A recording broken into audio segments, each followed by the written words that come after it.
in the kitchen, she's cooking, she doesn't see. They come and they say, "Mother, look what we've brought home today."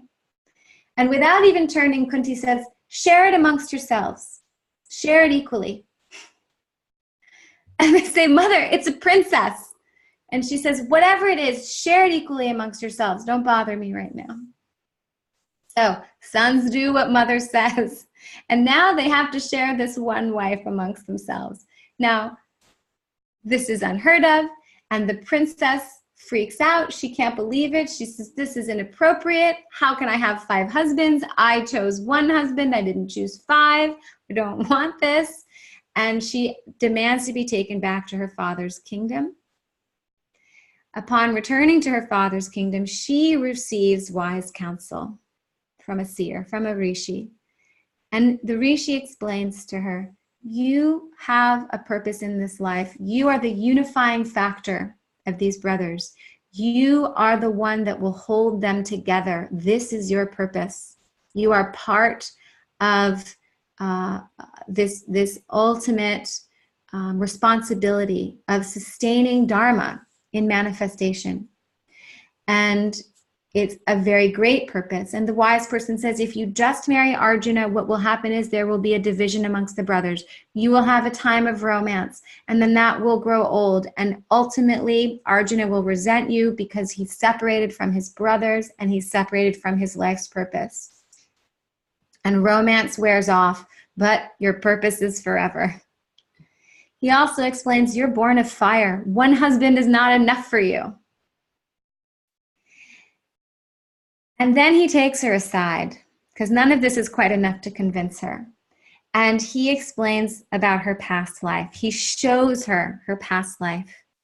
In her past life, Draupadi had done great penance to Lord Shiva, wanting a husband. And Lord Shiva appears to her after she does a great penance.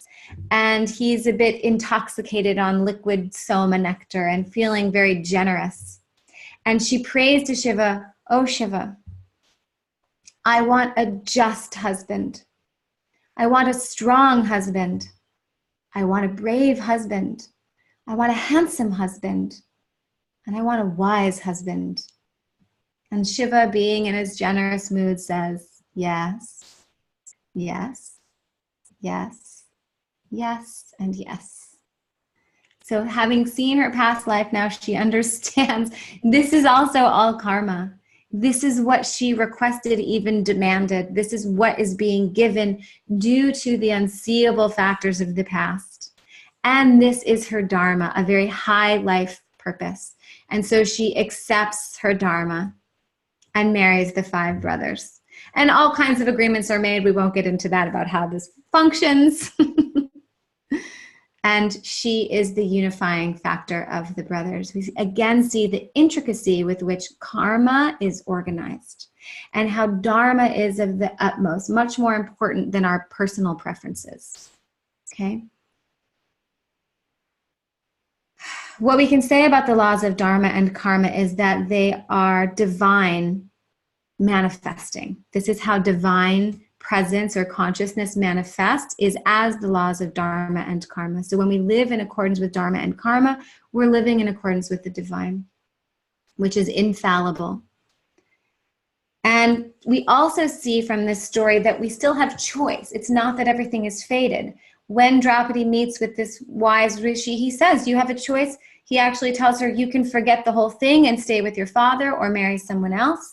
You can marry just Arjuna, forget the other 4 brothers, or you can marry the 5. And he explains the reasons behind that. And then she has free will. She gets to make the choice. And she listens to wise counsel, which is another lesson here in the story. Those who take wise counsel and those who don't.